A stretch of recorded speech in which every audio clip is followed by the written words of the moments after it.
Assalamualaikum warahmatullahi wabarakatuh. Apa kabar guru-guru hebat?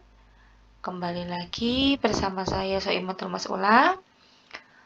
Pada video kali ini masih di pelatihan mandiri di platform Merdeka Mengajar.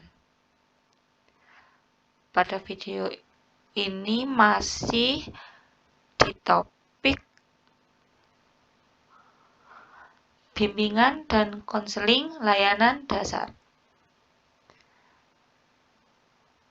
Pada video sebelumnya, kita sudah mengerjakan modul 1, mengenal layanan bimbingan dan konseling. Sekarang kita ke modul kedua, yaitu layanan dasar. Terdapat 3 materi. Materi pertama, apa itu layanan dasar? Materi kedua, layanan dasar untuk mencegah perundungan. Dan yang ketiga, layanan dasar untuk mencegah kekerasan seksual. Kita ke materi pertama dulu. Apa itu layanan dasar? Setelah menonton video materi, kita ke latihan pemahaman. Terdapat satu soal. Tujuan layanan dasar dari bimbingan dan konseling adalah jawabannya agar peserta didik memperoleh pemahaman tentang berbagai isu pribadi, belajar maupun sosial. Klik jawab dan lanjut. Kembali ke materi, lalu isi cerita reflektif. Terdapat pertanyaan, bagaimana pelaksanaan layanan dasar di sekolah Ibu Bapak?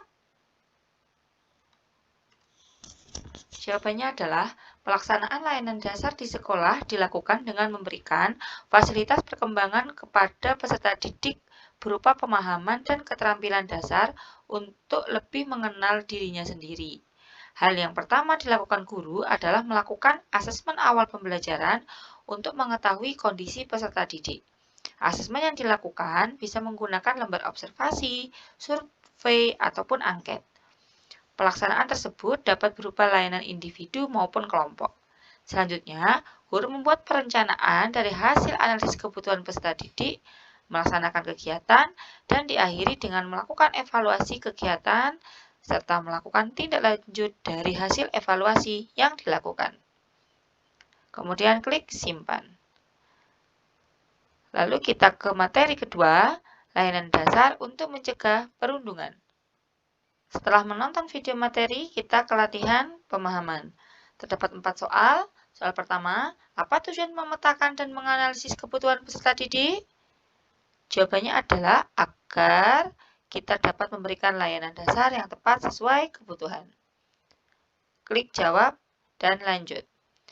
Soal kedua, proses apa yang dilakukan setelah pemetaan dan analisis kebutuhan peserta didik terhadap isu perundungan? Jawabannya adalah membuat topik-topik layanan dasar yang sesuai dengan hasil pemetaan. Klik jawab dan lanjut. Soal ketiga, berikut adalah ciri-ciri yang menggambarkan tahapan perkembangan remaja, kecuali membutuhkan pemahaman konkret sebelum ke abstrak. Klik jawab dan lanjut. Soal keempat, evaluasi dan refleksi bertujuan untuk mengetahui apa yang sudah sesuai dengan kebutuhan peserta didik dan melakukan perbaikan untuk apa yang belum berjalan dengan baik. Pernyataan di atas adalah, jawabannya adalah benar. Klik jawab dan lanjut. Kembali ke materi, lalu isi cerita reflektif. Terdapat pertanyaan, pernahkah ada kasus perundungan di sekolah Ibu atau Bapak? Jika iya, bagaimana sekolah menyikapinya? Jawabannya adalah tidak pernah. Namun kemungkinan yang bisa terjadi di sekolah saya yaitu perundungan yang bersifat ejekan atau perpeloncoan atau hazing. Sekolah senantiasa memberikan perhatian bila terindikasi adanya tindakan atau perilaku yang bisa memicu perundungan pada peserta didik. Seperti bila ada peserta didik yang mengejek tampilan fisik temannya yang lain, pendidik langsung melakukan tindakan dengan memanggil peserta didik tersebut dan memberikan pemahaman bahwa tindakan yang ia lakukan tidak baik dan dapat membuat temannya sakit hati. Sehingga bila ada indikasi tindakan mengarah pada perundungan, bisa segera ditangani dengan cepat dan responsif. Kemudian klik simpan. Lalu ke materi ketiga, layanan dasar untuk mencegah kekerasan seksual. Setelah menonton video materi, kita ke latihan pemahaman. Terdapat 4 soal. Soal pertama, salah satu metode penyesuaian kebutuhan peserta didik dalam proses pemetaan kebutuhan adalah jawabannya menggunakan alat bantu visual untuk peserta didik di fase awal. Klik jawab dan lanjut. Soal kedua, langkah pertama yang dapat dilakukan pendidik sebelum melakukan layanan dasar adalah yaitu memberikan info pada orang tua mengenai kegiatan layanan dasar yang akan disampaikan. Klik jawab dan lanjut. Soal ketiga, apa tujuan dari refleksi dan evaluasi kegiatan layanan dasar? Jawabannya adalah semua benar. Klik jawab dan lanjut. Soal keempat, topik-topik program layanan dasar disusun berdasarkan jawabannya hasil analisis pemetaan kebutuhan peserta didik. Klik jawab dan lanjut. Kembali ke materi. Lalu isi cerita reflektif. Terdapat pertanyaan, bagaimana pandangan ibu atau bapak terhadap pendidikan seksual sejak dini?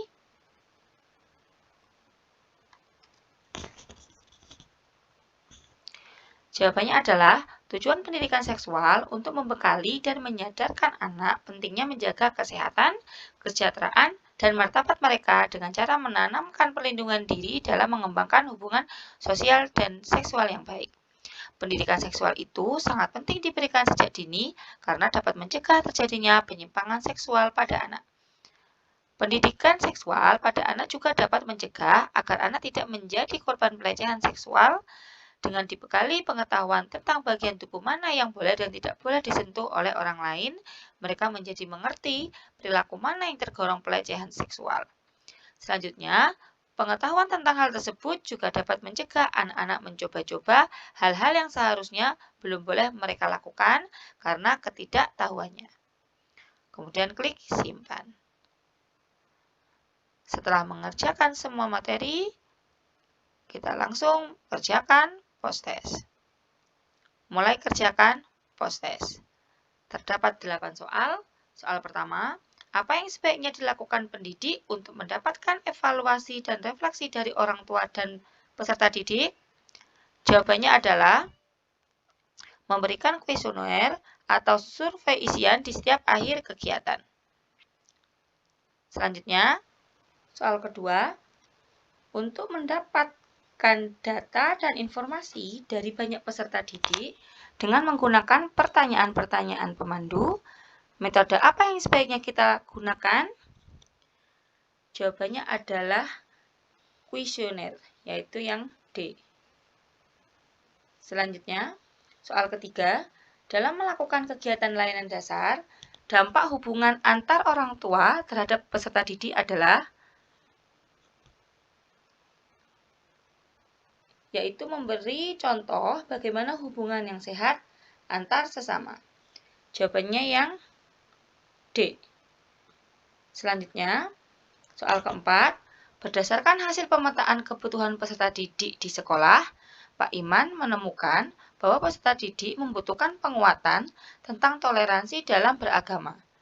Pak Iman memutuskan untuk mengintegrasikan layanan dasar dengan proyek penguatan profil belajar Pancasila. Tema yang dapat diambil oleh Pak Imam adalah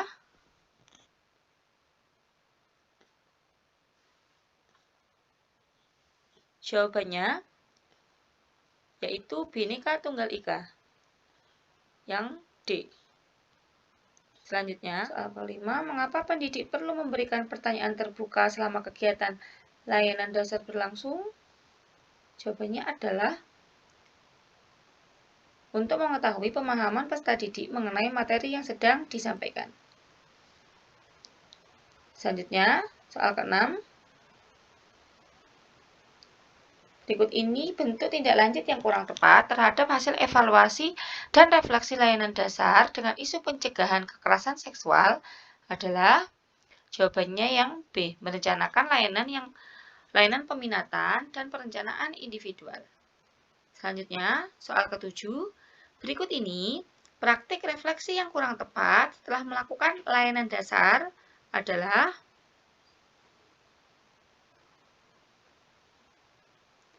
jawabannya meminta peserta didik untuk membuat esai sebanyak 2 halaman mengenai hal yang telah ia pelajari dari kegiatan layanan dasar, yaitu yang D. Selanjutnya, soal ke-8. Hal-hal dasar yang perlu kita perhatikan dalam merancang dan merencanakan kegiatan pemetaan kebutuhan peserta didik adalah yaitu kesesuaian dengan tahap perkembangan peserta didik. Jawabannya yang C. Kemudian kita cek ulang jawaban. Kemudian klik kumpulkan. Terima kasih Bapak Ibu guru hebat sudah menonton video ini sampai selesai. Jangan lupa like dan subscribe videonya agar tidak ketinggalan video terbaru dari saya. Semoga video kali ini bermanfaat. Assalamualaikum warahmatullahi wabarakatuh.